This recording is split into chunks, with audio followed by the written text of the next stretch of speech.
Girlfriend abandoned me in Kashmir over a shady hotel, blamed me for her solo flight home. Now she's spinning lies to friends while I'm left shattered. My girlfriend, 24F, abandoned me, 23M in Kashmir, and blamed me for it. We were coming from Manali, where we'd traveled by bus for 12 grueling hours. Then we took a flight to Kashmir, landing in the afternoon, exhausted but hopeful. After exiting the airport, a taxi driver took us toward our hotel. But on the way, he started manipulating her, claiming the area wasn't safe, and pushing us to stay at his own hotel instead. I saw through it immediately. He was just after money, but she didn't see it. Despite reassurances from locals and me that the area was fine, she refused to believe it. We'd stopped at a restaurant to figure things out, only 50 meters from the hotel we'd already booked and paid for. My SIM card wasn't working, so I couldn't make online payments to book another place, which only made things worse. We argued. I begged her to stick with the original hotel, promising we could reassess tomorrow. She wouldn't budge. The fight escalated, and finally, I said I'd go to an ATM to withdraw cash. I left, figuring it'd give us both space. 30 minutes later, I came back, and she was gone. She didn't have a local SIM either, so I had no way to reach her. Panic set in. Where could she have gone? I searched the area, restaurants, streets, nearby hotels, with help from locals, but there was no sign of her. Eventually, the police suggested filing a missing person report. An auto driver named Khalid Pai, who'd been a lifeline, took me to the station. The police were sketchy. They started accusing me of kidnapping her.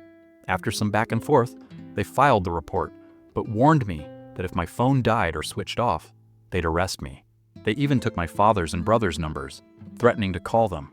If my family had found out I'd taken a girl on this trip, and worse, that the police suspected me of something so awful, they might have disowned me. Luckily, the police didn't follow through. I left the station and kept searching with Khalid Pai. Hotels, parks, anywhere I could think of. We didn't eat, didn't rest. My anxiety was crippling, chest tight, mind racing. Then, at 9:30 p.m., she texted me. She'd reached Kolkata airport. She'd taken a flight alone and left me in Kashmir. Her excuse? She was tired, frustrated, and angry at me for insisting on a hotel where she didn't feel safe. Her apology was hollow. Just a flat, "I'm sorry" for show. When I told her the police had been involved, searching for her, she called me stupid and accused me of overreacting. I explained I'd had no choice. How could I not report her missing when she vanished in a strange city, 2,000 kilometers from home, with no way to contact her? Any guy in my shoes would have done the same. She didn't care. I told her I'd suffered too. Long travel, heavy bags, no sleep, no food. But she cut me off. "I don't care about you. I'll only look after myself." Those words broke me, shattering whatever trust I'd clung to. Story update. It's been 3 weeks since she left me stranded in Kashmir, and I'm still picking up the pieces. After her text from Kolkata airport, those cold words, "I don't care about you," I stood there in the dark, phone trembling in my hand, with Khalid Pai watching me like I might collapse. I didn't. Not yet. I thanked him, paid him what little cash I had left, and stumbled back to the hotel alone. The room we'd booked felt like a tomb. I didn't sleep that night. My stomach growled, my head pounded, but worse was the ache in my chest, this hollow thing that wouldn't let go. The next day, I scraped together enough money from an ATM to book a flight back home. The whole trip, bus rides, plane tickets, that damn hotel, had drained my savings, all for a vacation that ended with her walking away. When I landed, I didn't tell anyone what happened. Not my friends, not my family. How could I? "Hey, my girlfriend ditched me in Kashmir, and the police almost called you guys to say I kidnapped her. They'd think I was an idiot, or worse, they'd pity me." So, I kept quiet, went back to work, and tried to act normal. But I wasn't. She didn't reach out for days. I didn't either. Pride, maybe? Or just exhaustion. Then, a week later, she called. I shouldn't have picked up, but I did. Her voice was sharp, like she'd rehearsed it. "I overreacted, okay? But you should have listened to me about that hotel. This is on you." I laughed, bitter, ragged, because she still wouldn't own it. I told her how I'd searched for her, how the police grilled me, how I hadn't eaten for 24 hours straight. She sighed, like I was boring her, and said, "You're so dramatic." I was fine. I just needed to get out of there. That's when I snapped.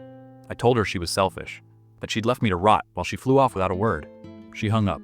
I blocked her number after that, but it didn't end there. 2 days ago, I got a message from a mutual friend. Let's call her Priya. She'd heard the story from my ex and had the nerve to text me. "You really messed up, dude." She was scared, and you just left her at that restaurant. I stared at the screen, dumbfounded. Left her? She'd twisted it, painted me as the villain who abandoned her. I explained everything, every detail, from the taxi driver's scam to the police station nightmare. But Priya didn't buy it. She said you were controlling, forcing her to stay somewhere sketchy. She's really upset. Upset? I was the one with bruises on my soul, not her. I started doubting myself. Was I wrong? Should I have caved and found another hotel, even with no SIM, no cash, no way to book it? I replayed that day. The driver's oily grin, her stubborn frown, the way she stormed off while I was at the ATM. No, I wasn't the bad guy. But the guilt gnawed anyway, mixing with the anger until I couldn't tell them apart. Then yesterday, something shifted. Khalid Pai called me. Turns out I'd given him my number that night to stay in touch. His voice was warm, steady. "Pai, you okay? I've been worried. I hadn't expected that."